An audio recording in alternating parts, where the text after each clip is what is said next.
હાલો મિત્રો, હું હિરેન.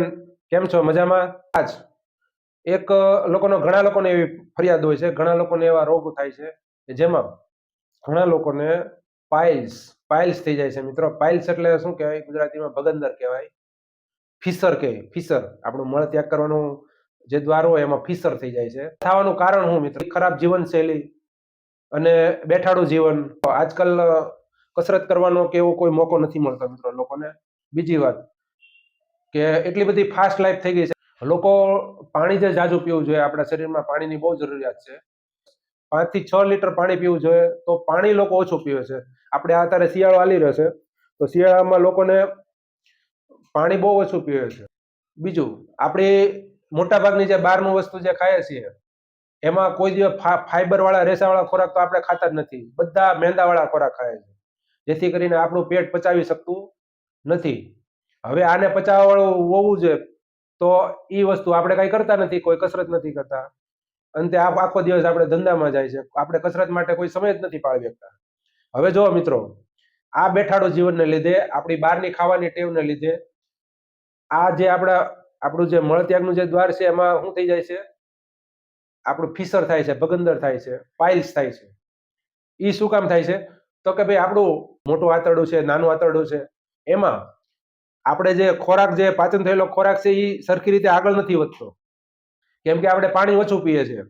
તો એ જે ખોરાક છે એ આપણા મોટા આંતરડામાં એમને આમ ઘસાતો ઘસાતો હાલે છે. એ તરત આપણા મળત્યાગ નથી થતો મિત્રો. આપણે એટલું બધું બળ કરવું પડે પણ નીકળતો નથી. શું કામ? હવે આ ધીરે ધીરે હાલે ને એટલે આપણું શરીર એમાંથી જે પાણી રહેલું હોય મળમાં, એ પાણી આખું શોષી લે. એટલે હાવ જે મળ હોય એકદમ કઠણ આવે છે. હવે એ કઠણ આવે તો એને આપણે મળત્યાગ માટે બહુ બળ કરવું પડે મિત્રો. આપણે પાણી નથી પીતા એટલે. હવે વાત ને આવે છે, ઈ આ જે મળ છે એ આપણું જે મળદ્વાર છે, ન્યા એ લોકો જે રિંગ આવે છે મળ ત્યાગ કરવાની, ન્યા આગળ રિંગ હોય છે. આ રિંગમાં 2 થી 3 જેટલી સ્નાયુઓ આવેલા હોય છે. આ સ્નાયુમાં એટલું બધું બળ કરીએ છે ને કે સ્નાયુમાં લોહી ભરાઈ જાય છે અને નાના નાના લોહીના ગાંઠો થઈ જાય છે મિત્રો. તો આ જે બધી ગાંઠો છે, ઈ જ તે આપણે પાઇલ્સ, ફિશર કે ભગંદર કહેવાય છે મિત્રો. ત્યાં ઝીણી ઝીણી ગાંઠો થઈ જાય છે, લોહી ભરાઈ જાય, આપણે બળ કરીએ એમ એટલો બધો દુખાવો થાય, એનો ભયંકર એનો દુખાવો હોય છે મિત્રો.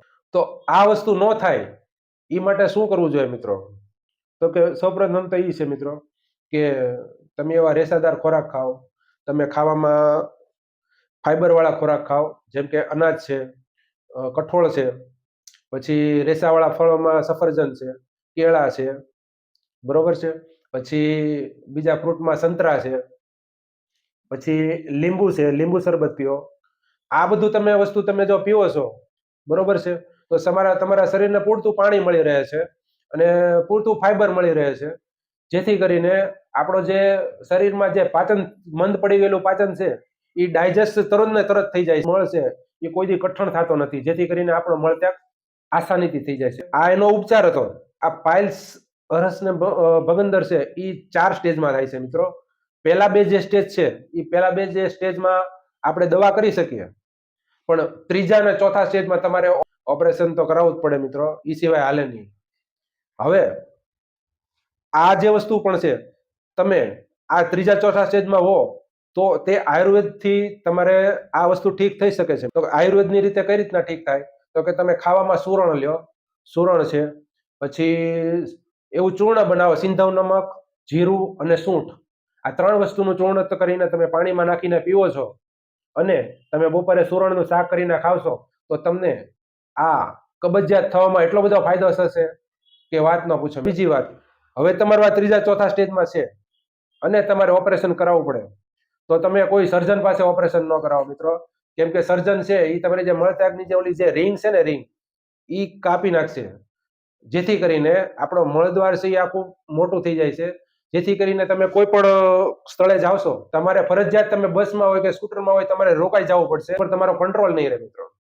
બરોબર છે.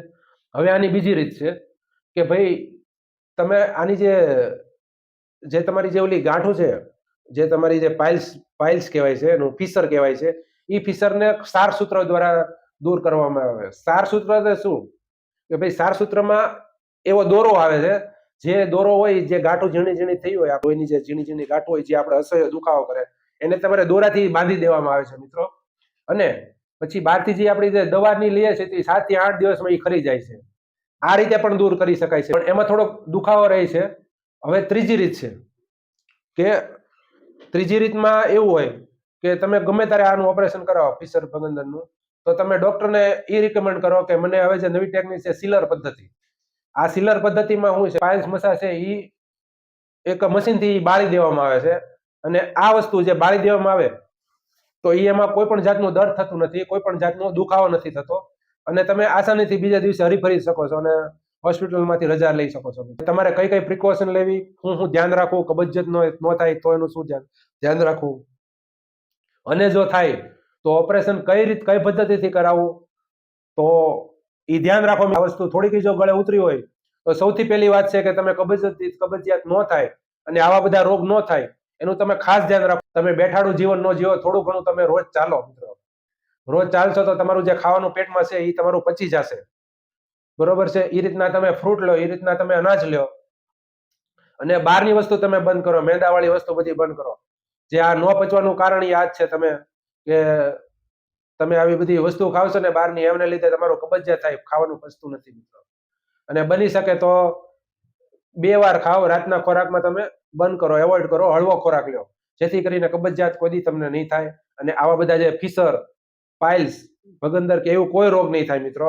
તો મિત્રો આ સાથે તમને આ ગમ્યો હોય વિડીયો તો લાઈક કરજો, શેર કરજો, સબસ્ક્રાઇબ કરજો.